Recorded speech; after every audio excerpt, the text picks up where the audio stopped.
kita masuk ke salah satu perkembangan paling gila di dunia militer laut modern. Kapal perang Cina bukan cuma besar atau banyak, tapi sudah masuk ke level otak digital, di mana radar, sensor, dan senjata semuanya terhubung dan diproses oleh kecerdasan buatan alias AI. Bayangin gini, dulu kapal perang itu cuma lihat lalu tembak.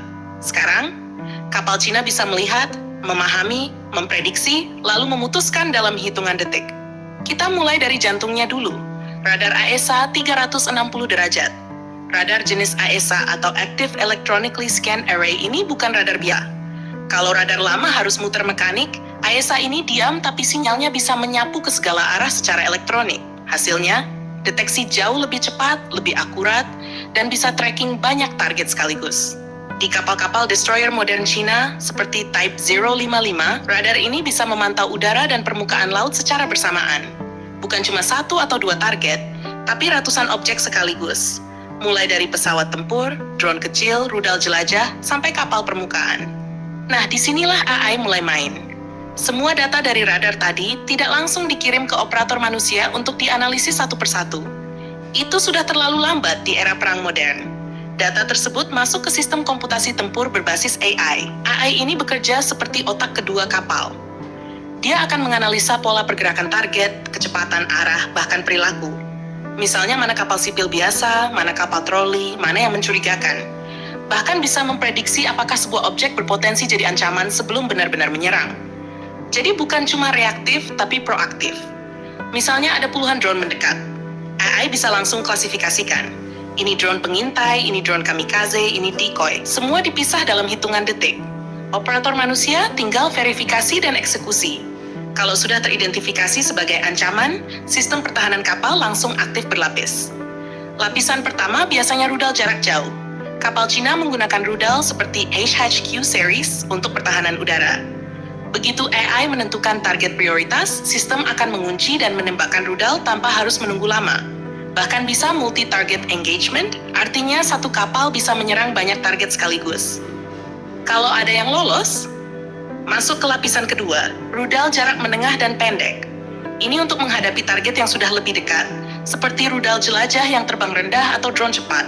Semua masih dikontrol dan dibantu AI untuk menentukan mana yang harus dihancurkan dulu. Dan kalau masih ada yang nekat lolos sampai jarak dekat, disinilah AS atau Close-in Weapon System bekerja. CIWS ini ibarat senjata terakhir kapal. Biasanya berupa meriam otomatis dengan kecepatan tembak ribuan peluru per menit. Contohnya sistem seperti Type 1130 milik China. Begitu target masuk zona kritis, CIWS akan otomatis tracking dan menghancurkan dalam hitungan detik, bahkan tanpa campur tangan manusia. Yang bikin ngeri, semua sistem ini saling terhubung. Radar mendeteksi, AI menganalisa, sistem tempur menentukan prioritas, rudal ditembakkan. CIS jadi tameng terakhir. Semua berjalan dalam satu jaringan tempur terpadu. Inilah yang disebut sebagai network-centric warfare. Kapal bukan lagi berdiri sendiri, tapi jadi bagian dari sistem besar. Data bisa dibagi ke kapal lain, ke pesawat, bahkan ke satelit. Jadi kalau satu kapal melihat ancaman, semua unit langsung tahu. Artinya apa?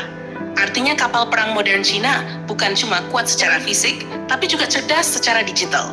Dan ini yang bikin banyak negara mulai khawatir. Karena dalam perang modern, siapa yang lebih cepat memproses informasi, dia yang menang. Bukan lagi soal siapa yang punya senjata paling banyak, tapi siapa yang punya sistem paling pintar. Sekarang pertanyaannya, apakah Indonesia perlu punya sistem seperti ini?